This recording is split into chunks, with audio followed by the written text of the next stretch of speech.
So I told him after Fluffy, a dragon would be easy. And did he seem interested in Fluffy? Harry asked, trying to keep his voice calm. Well, yeah. How many three-headed dogs do you meet, even around Hogwarts? So I told him Fluffy's a piece of cake if you know how to calm him down. Just play him a bit of music and he'll go straight off to sleep. Hagrid suddenly looked horrified. I shouldn't have told you that, he blurted out. Forget I said it. Hey, where are you going? Harry, Ron, and Hermione didn't speak to each other at all until they came to a halt in the entrance hall, which seemed very cold and gloomy after the grounds. We've got to go to Dumbledore, said Harry. Hagrid told that stranger how to get past Fluffy, and it was either Snape or Voldemort under that cloak. It must have been easy once he'd got Hagrid drunk. I just hope Dumbledore believes us. Firenze might back us up if Bane doesn't stop him. Where's Dumbledore's office? They looked around, as if hoping to see a sign pointing them in the right direction. They had never been told where Dumbledore lived, nor did they know anyone who had been sent to see him. We'll just have to, Harry began, but a voice suddenly rang across the hall. What are you three doing inside? It was Professor McGonagall, carrying a large pile of books. We want to see Professor Dumbledore, said Hermione rather bravely, Harry and Ron thought. See Professor Dumbledore? Professor McGonagall repeated, as though this was a very fishy thing to want to do. Why? Harry swallowed. Now what? It's sort of secret, he said, but he wished at once he hadn't, because Professor McGonagall's nostrils flared. Professor Dumbledore left 10 minutes ago, she said coldly. He received an urgent owl from the Ministry of Magic and flew off for London at once. He's gone? Said Harry frantically. Now? Professor Dumbledore is a very great wizard, Potter. He has many demands on his time, but this is important. Something you have to say is more important than the Ministry of Magic, Potter? Look, said Harry, throwing caution to the winds. Professor, it's about the Sorcerer's Stone. Whatever Professor McGonagall had expected, it wasn't that. The books she was carrying tumbled out of her arms, but she didn't pick them up. How do you know? She spluttered. Professor, I know that someone's going to try and steal the stone. I've got to talk to Professor Dumbledore. She eyed him with a mixture of shock and suspicion. Professor Dumbledore will be back tomorrow, she said finally. I don't know how you found out about the stone, but rest assured, no one can possibly steal it. It's too well protected. But Professor Potter, I know what I'm talking about, she said shortly. She bent down and gathered up the fallen books. I suggest you all go back outside and enjoy the sunshine. But they didn't. It's tonight, said Harry once he was sure Professor McGonagall was out of earshot. Snape's going through the trapdoor tonight. He's found out everything he needs, and now he's got Dumbledore out of the way. He sent that note.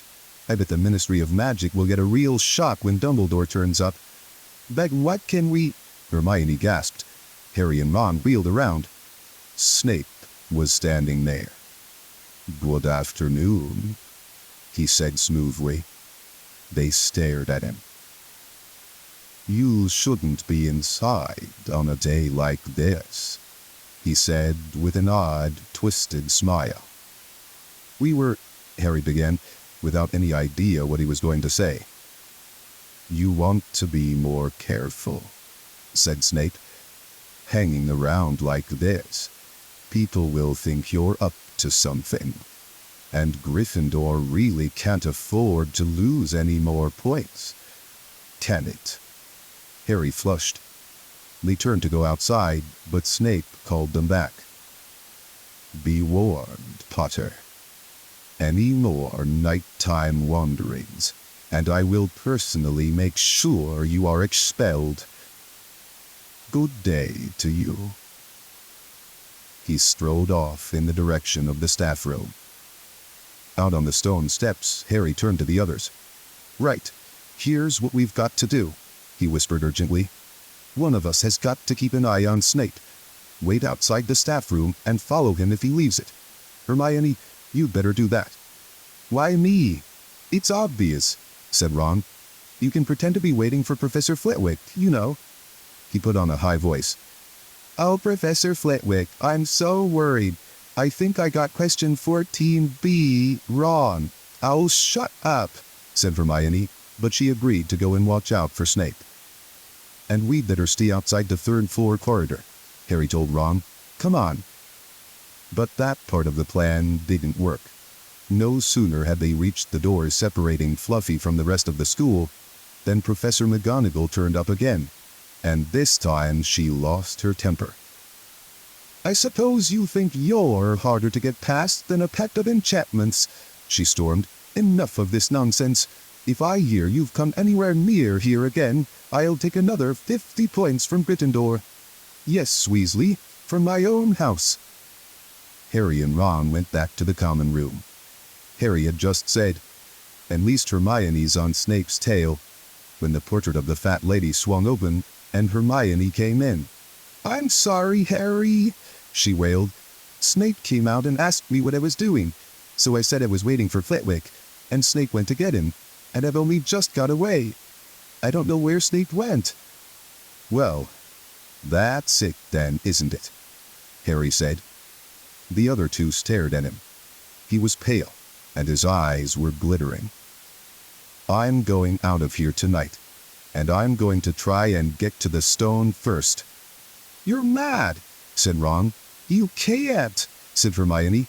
"After what McGonagall and Snape have said, you'll be expelled." "So what?" Harry shouted. "Don't you understand? If Snape gets hold of the stone, Voldemort's coming back. Haven't you heard what it was like when he was trying to take over? There won't be any Hogwarts to get expelled from. He'll flatten it, or turn it into a school for the dark arts. Losing points doesn't matter anymore, can't you see? Do you think he'll leave you and your families alone if Gryffindor wins the House Cup? If I get caught before I can get to the stone, well, I'll have to go back to the Dursleys and wait for Voldemort to find me there. It's only dying a bit later than I would have, because I'm never going over to the dark side. I'm going through that trapdoor tonight, and nothing you two say is going to stop me. Voldemort killed my parents, remember?" He glared at them.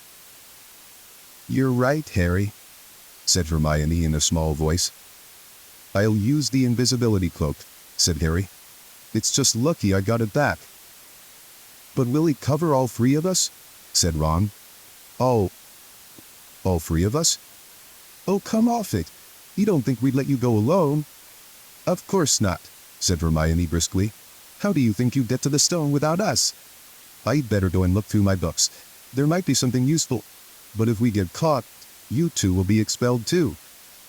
"Not if I can help it," said Hermione grimly. "Flitwick told me in secret that I got 112% on his exam. They're not throwing me out after that." After dinner, the three of them sat nervously apart in the common room. Nobody bothered them. None of the Gryffindors had anything to say to Harry anymore, after all. This was the first night he hadn't been upset by it. Hermione was skimming through all her notes, hoping to come across one of the enchantments they were about to try to break. Harry and Ron didn't talk much. Both of them were thinking about what they were about to do. Slowly, the room emptied as people drifted off to bed. "Better get the cloak," Ron muttered, as Lee Jordan finally left, stretching and yawning. Harry ran upstairs to their dark dormitory. He pulled out the cloak, and then his eyes fell on the flute Hagrid had given him for Christmas. He pocketed it to use on Fluffy. He didn't feel much like singing. He ran back down to the common room. "We'd better put the cloak on here, and make sure it covers all three of us. If Filch spots one of our feet wandering along on its own—" "What are you doing?" said a voice from the corner of the room. Neville appeared from behind an armchair, clutching Trevor the Toad, who looked as though he'd been making another bid for freedom. "Nothing, Neville, nothing," said Harry, hurriedly putting the cloak behind his back. Neville stared at their guilty faces. "You're going out again," he said. No, said Hermione. "No, we're not. Why don't you go to bed, Neville? Harry looked at the grandfather clock by the door. They couldn't afford to waste any more time. Snape might even now be playing Fluffy to sleep. You can't go out, said Neville. You'll be caught again. Gryffindor will be in even more trouble. You don't understand, said Harry. This is important. But Neville was clearly steeling himself to do something desperate. I won't let you do it, he said, hurrying to stand in front of the portrait hole. I'll fight you. Neville, Ron exploded. Get away from that hole and don't be an idiot. Don't you call me an idiot, said Neville. I don't think you should be breaking any more rules. And you were the one who told me to stand up to people. Yes, but not to us, said Ron in exasperation. Neville, you don't know what you're doing. He took a step forward, and Neville dropped Trevor the Toad, who leapt out of sight. Go on then, try and hit me, said Neville, raising his fists. I'm ready.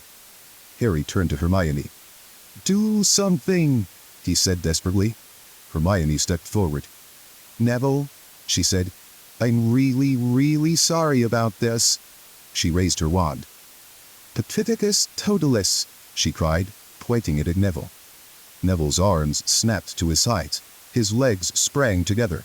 His whole body rigid, he swayed where he stood, and then fell flat on his face, stiff as a board. Hermione ran to turn him over. Neville's jaws were jammed together so he couldn't speak. Only his eyes were moving, looking at them in horror. What have you done to him? Harry whispered. It's the full body bind, said Hermione miserably. Oh, Neville, I'm so sorry. We had to, Neville. No time to explain, said Harry. You'll understand later, Neville, said Ron as they stepped over him and pulled on the invisibility cloak. But leaving Neville lying motionless on the floor didn't feel like a very good omen. In their nervous state, every statue's shadow looked like Filch. Every distant breath of wind sounded like Peeves swooping down on them. At the foot of the first set of stairs, they spotted Mrs. Norris skulking near the top. Oh, let's kick her, just this once, Ron whispered in Harry's ear, but Harry shook his head. As they climbed carefully around her, Mrs. Norris turned her lamp-like eyes on them, but didn't do anything. They didn't meet anyone else until they reached the staircase up to the third floor. Peeves was bobbing halfway up, loosening the carpet so that people would trip. Goes there, he said suddenly as they climbed toward him. He narrowed his wicked black eyes. Know you're there, even if I can't see you. Are you ghouly or ghosty or wee student beastie? He rose up in the air and floated there, squinting at them. Should call Fitch, I should, if something's a-creeping around unseen. Harry had a sudden idea. Peeves, he said in a hoarse whisper. The Bloody Baron has his own reasons for being invisible. Peeves almost fell out of the air in shock. He caught himself in time and hovered about a foot off the stairs. So sorry, your bloodiness, Mr. Baron, sir, he said breezily. My mistake, I didn't see you. Of course I didn't, you're invisible. Forgive old Peevesy his little jokes, sir. I have business here, Peeves, croaked Harry. Stay away from this place tonight. I will, sir, I most certainly will, said Peeves, rising up in the air again. Hope your business goes well, Baron, I'll not bother you. And he scooted off. Brilliant, Harry, whispered Ron. A few seconds later, they were there, outside the third-floor corridor, and the door was already ajar. Well, there you are, Harry said quietly. Snape's already got past Fluffy. Seeing the open door somehow seemed to impress upon all three of them what was facing them. Underneath the cloak, Harry turned to the other two. If you want to go back, I won't blame you, he said. You can take the cloak. I won't need it now. Don't be stupid, said Ron. We're coming, said Hermione. Harry pushed the door open. As the door creaked, low, rumbling growls met their ears. All three of the dogs' noses sniffed madly in their direction. even though it couldn't see them. "What's that at its feet?" Hermione whispered. "Looks like a harp," said Ron. "Snape must have left it there." "It must wake up the moment you stop playing," said Harry. "Well, here goes." He put Hagrid's flute to his lips and blew. It wasn't really a tune, but from the first note, the beast's eyes began to droop. Harry hardly drew breath. Slowly, the dog's growls ceased. It tottered on its paws and fell to its knees. Then it slumped to the ground, fast asleep. "Keep playing," Ron warned Harry as they slipped out of the cloak and crept toward the trapdoor. They could feel the dog's hot, smelly breath as they approached the giant heads. "I think we'll be able to pull the door open," said Ron, peering over the dog's back. "Want to go first, Hermione?" "No, I don't." "All right." Ron gritted his teeth and stepped carefully over the dog's legs. He bent and pulled the ring of the trapdoor, which swung up and open. "What can you see?" Hermione said anxiously. "Nothing. Just black." "There's no way of climbing down. We'll just have to drop." Harry, who was still playing the flute, waved at Ron to get his attention and pointed at himself. "You want to go first?" "Are you sure?" said Ron. "I don't know how deep this thing goes." "Give the flute to Hermione so she can keep him asleep." Harry handed the flute over. In the few seconds' silence, the dog growled and twitched, but the moment Hermione began to play, it fell back into its deep sleep. Harry climbed over it and looked down through the trapdoor. There was no sign of the bottom. He lowered himself through the hole until he was hanging on by his fingertips. Then he looked up at Ron and said, "If anything happens to me, don't follow. Go straight to the owlry and send Hedwig to Dumbledore, right?" "Right," said Ron. "See you in a minute." "I hope." And Harry let go. Cold, damp air rushed past him as he fell down, and flump. With a funny, muffled sort of thump, he landed on something soft. He sat up and felt around, his eyes not used to the gloom. It felt as though he was sitting on some sort of plant. "It's okay," he called up to the light the size of a postage stamp, which was the open trap door. "It's a soft landing. You can jump." Ron followed right away. He landed sprawled next to Harry. "What's this stuff?" were his first words. "Dunno, some sort of plant thing. I suppose it's here to break the fall." "Come on, Hermione." The distant music stopped. There was a loud bark from the dog, but Hermione had already jumped. She landed on Harry's other side. "We must be miles under the school," she said. "Lucky this plant thing's here, really," said Ron. "Lucky!" shrieked Hermione. "Look at you both!" She leapt up and struggled toward a damp wall. She had to struggle, because the moment she had landed, the plant had started to twist snake-like tendrils around her ankles. As for Harry and Ron, their legs had already been bound tightly in long creepers without their noticing. Hermione had managed to free herself before the plant got a firm grip on her. Now she watched in horror as the two boys fought to pull the plant off them. But the more they strained against it, the tighter and faster the plant wound around them. "Stop moving," Hermione ordered them. "I know what this is. It's Devil's Snare." "Oh, I'm so glad we know what it's called. That's a great help," snarled Ron, leaning back, trying to stop the plant from curling around his neck. "Shut up. I'm trying to remember how to kill it," said Hermione. "Well, hurry up. I can't breathe," Harry gasped, wrestling with it as it curled around his chest. Devil's Snare, Devil's Snare.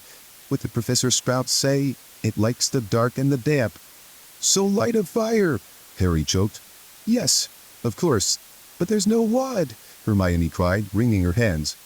"Have you gone mad?" Ron bellowed. "Are you all rich or not?" "Oh, right," said Hermione, and she whipped out her wand, waved it, muttered something, and sent a jet of the same bluebell flames she had used on Snape at the plant. In a matter of seconds, the two boys felt it loosening its grip as it cringed away from the light and warmth. Wriggling and flailing, it unraveled itself from their bodies, and they were able to pull free. "Lucky you pay attention in herbology, Hermione," said Harry as he joined her by the wall, wiping sweat off his face. "Yeah," said Ron, "and lucky Harry doesn't lose his head in a crisis. There's no wood, honestly." "This way," said Harry, pointing down a stone passageway, which was the only way forward. All they could hear apart from their footsteps was the gentle drip of water trickling down the walls. The passageway sloped downward, and Harry was reminded of Gringotts. With an unpleasant jolt of the heart, he remembered the dragons said to be guarding vaults in the wizard's bank. If they met a dragon, a fully grown dragon, Norbert had been bad enough. "Can you hear something?" Ron whispered. Harry listened. A soft rustling and clinking seemed to be coming from up ahead. "Do you think it's a ghost?" "I don't know. Sounds like wings to me." "There's light ahead. I can see something moving." They reached the end of the passageway and saw before them a brilliantly lit chamber, its ceiling arching high above them. It was full of small, jewel-bright birds, fluttering and tumbling all around the room. On the opposite side of the chamber was a heavy wooden door. "Do you think they'll attack us if we cross the room?" said Ron. "Probably," said Harry. "They don't look very vicious, but I suppose if they all swoop down at once, well, there's no other choice. I'll run." He took a deep breath, covered his face with his arms, and sprinted across the room. He expected to feel sharp beaks and claws tearing at him any second, but nothing happened. He reached the door untouched. He pulled the handle, but it was locked. The other two followed him. They tugged and heaved at the door, but it wouldn't budge, not even when Hermione tried her Alohomora charm. "Now what?" said Ron. "These birds. They can't be here just for decoration," said Hermione. They watched the birds soaring overhead, glittering. "Glittering? They're not birds," Harry said suddenly. "They're keys. Winged keys. Look carefully. So that must mean—" He looked around the chamber while the other two squinted up at the flock of keys. "Yes, look, broomsticks. We've got to catch the key to the door." "But there are hundreds of them." Ron examined the lock on the door. "We're looking for a big old-fashioned one, probably silver like the handle." They each seized a broomstick and kicked off into the air, soaring into the midst of the cloud of keys. They grabbed and snatched, but the bewitched keys darted and dived so quickly it was almost impossible to catch one. Not for nothing, though, was Harry the youngest seeker in a century. He had a knack for spotting things other people didn't. After a minute's weaving about through the whirl of rainbow feathers, he noticed a large silver key that had a bent wing, as if it had already been caught and stuffed roughly into the keyhole. "That one," he called to the others. "That big one. There. No, there, with bright blue wings. The feathers are all crumpled on one side." Ron went speeding in the direction that Harry was pointing, crashed into the ceiling, and nearly fell off his broom. "We've got to close in on it," Harry called, not taking his eyes off the key with the damaged wing. "Ron, you come at it from above. Hermione, stay below and stop it from going down, and I'll try and catch it." "Right now." Ron dived. Hermione rocketed upward. The key dodged them both, and Harry streaked after it. It sped toward the wall. Harry leaned forward and with a nasty, crunching noise, pinned it against the stone with one hand. Ron and Hermione's cheers echoed around the high chamber. They landed quickly, and Harry ran to the door, the key struggling in his hand. He rammed it into the lock and turned. It worked. The moment the lock had clicked open, the key took flight again, looking very battered now that it had been caught twice. "Ready?" Harry asked the other two, his hand on the door handle. They nodded. He pulled the door open. The next chamber was so dark they couldn't see anything at all. But as they stepped into it, light suddenly flooded the room to reveal an astonishing sight. They were standing on the edge of a huge chessboard behind the black chessmen, which were all taller than they were and carved from what looked like black stone. Facing them, way across the chamber, were the white pieces. Harry, Ron, and Hermione shivered slightly. The towering white chessmen had no faces. "Now what do we do?" Harry whispered. "It's obvious, isn't it?" said Ron. "We've got to play our way across the room." Behind the white pieces, they could see another door. "How?" said Hermione nervously. "I think," said Ron, "we're going to have to be chessmen." He walked up to a black knight and put his hand out to touch the knight's horse. At once the stone sprang to life. The horse pawed the ground, and the knight turned his helmeted head to look down at Ron. "Do we, have to join you to get across?" The black knight nodded. Ron turned to the other two. "This needs thinking about," he said. "I suppose we've got to take the place of 3 of the black pieces." Harry and Hermione stayed quiet, watching Ron think. Finally he said, "Now, don't be offended or anything, but neither of you are that good at chess." "We're not offended," said Harry quickly. "Just tell us what to do." "Well, Harry, you take the place of that bishop, and Hermione, you go next to him instead of that castle." "What about you?" "I'm going to be a knight," said Ron. The chessmen seemed to have been listening, because at these words, a knight, a bishop, and a castle turned their backs on the white pieces and walked off the board, leaving 3 empty squares that Harry, Ron, and Hermione took. "White always plays first in chess," said Ron, peering across the board. "Yes, look." A white pawn had moved forward 2 squares. Ron started to direct the black pieces. They moved silently wherever he sent them. Harry's knees were trembling. What if they lost? "Harry, move diagonally 4 squares to the right." Their first real shot came when their other knight was taken. The white queen smashed him to the floor and dragged him off the board, where he lay quite still, face down. "Had to let that happen," said Ron, looking shaken. "Leaves you free to take that bishop, Hermione. Go on." Every time one of their men was lost, the white pieces showed no mercy. Soon there was a huddle of limp black players slumped along the wall. Twice, Ron only just noticed in time that Harry and Hermione were in danger. He himself darted around the board, taking almost as many white pieces as they had lost black ones. "We're nearly there," he muttered suddenly. Let me think." The white queen turned her blank face toward him. "Yes," said Ron softly. "It's the only way. I've got to be taken." "No!" Harry and Hermione shouted. "That's chess," snapped Ron. "You've got to make some sacrifices. I take 1 step forward and she'll take me. That leaves you free to checkmate the king, Harry. But do you want to stop Snape or not? Ron, look, if you don't hurry up, you'll already have the stone." There was no alternative. "Ready?" Ron called, his face pale but determined. "Here I go. Now don't hang around once you've won." He stepped forward, and the White Queen pounced.